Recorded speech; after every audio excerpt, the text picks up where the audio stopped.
You ask Tiger to solve. This deals with linear equations with one unknown.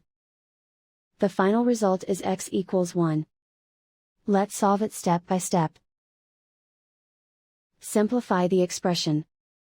Expand the parentheses. Multiply the coefficients.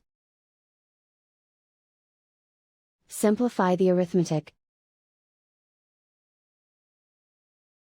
Group all constants on the right side of the equation. Subtract 12 from both sides. Simplify the arithmetic.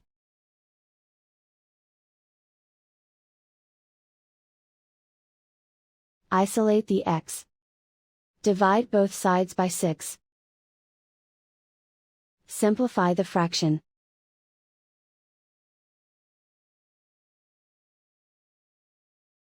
And so the final result is x equals 1.